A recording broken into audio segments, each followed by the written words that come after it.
ካሳለፍነው ጥቅምት 2 2024 እስከ ኖቬምበር 7 2024 ድረስ ለአመልካቾች ክፍት ሆኖ የቆየው ዲቪ ሎተሪ 2026 መውጫው ቀን ተቃርቧል። ዲቪ 2026ን የሞላን ሰዎች ቀኑን በጉጉት መጠበቃችን አይቀርም። አሜሪካ በየዓመቱ በምታወጣው የዲቪ ፕሮግራም ብቁ የሆኑ ሀገራት ዜጎችን ተጠቃሚ ለማድረግ ወደ 55000 የሚደርስ ዳይቨርሲቲ ቪዛ በመስጠት ወደ ሀገሯ እንደምታስገባ ይታወቃል። በዚህ ፕሮግራም ብቁ ከሆኑ ሀገራት መካከል ኢትዮጵያም አንዷ ነች። አጠቃላይ በየዓመቱ ለዲቪ ሎተሪ ከሚያመለክቱ በሚሊዮን ከሚቆጠሩ አመልካቾች መካከል 55000 የሚሆኑት ብቻ ናቸው እድለኛ ሆነው የሚመረጡት ማለት ነው። ዲቪ 2026 መውጫው ቀን መቃረቡን ተከትሎ በተለያየ መልኩ አጭበርባሪዎች ሊያታልሉን ወይም ደግሞ ሊያጭበረብሩን ሙከራ ያደርጋሉ።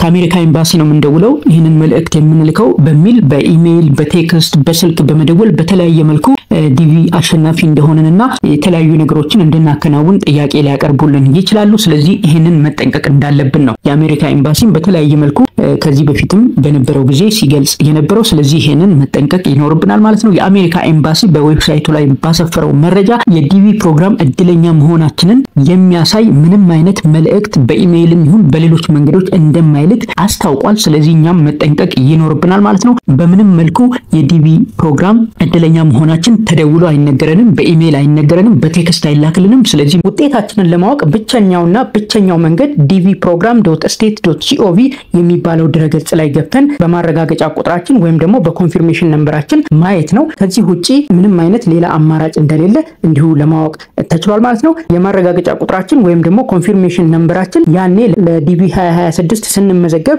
መጨረሻ ላይ የተሰጠን ቁጥር ነው ኮንፊርሜሽን ነምበር የምንለው ማለት ነው። ስለዚህ የዲቪ 2026 ውጤታችንን ለማወቅ ብቸኛው መንገድ dvprogram.state.gov የሚባለው ድረገጽ ላይ ገብተን በማረጋገጫ ቁጥራችን ማየት ነው ማለት ነው። ከዚህ ውጪ ምንም አይነት አሸናፊ መሆናችንን የሚገልጽ መልእክት እንደማይላክ የአሜሪካ ኤምባሲ በድረገጹ ላይ አሳውቋል ማለት ነው። የዲቪ ሎተሪ 2026 መውጫው ቀን ተቆርጧል። ዲቪ ሎተሪ 2026 ከቀናት በኋላ ከ3 ቀናት በኋላ እንደሚወጣ ነው የአሜሪካ ኤምባሲ ይፋ ያደረገው። ዲቪ ሎተሪ 2026 ሜይ 3 2025 ማለትም በእኛ አቆጣጠር ሚያዝያ 25 2017 ይፋ እንደሚደረግ ነው የተገለጸው ማለት ነው። ውጤታችንን ለማወቅ የሚያስፈልገን ነገር የማረጋገጫው ቁጥር ብቻ ነው። የማረጋገጫው ቁጥር ከሌለን ደግሞ በሌሎች መንገዶች ማወቅ የምንችልባቸው አማራጮች አሉ። ሙሉ ስማችንንና የሞላነውን ዴት ኦፍ በርዝ በማስገባት የማረጋገጫ ቁጥሩን ማግኘት እንችላለን። ይሄንን በቀጣይ ውጤቱ ይፋ ከተደረገ በኋላ አሸናፊ ከሆነን ምን እንደሚያስፈልገንና ቀጣይ ሂደቱ ምን እንደሆነም በመጨመር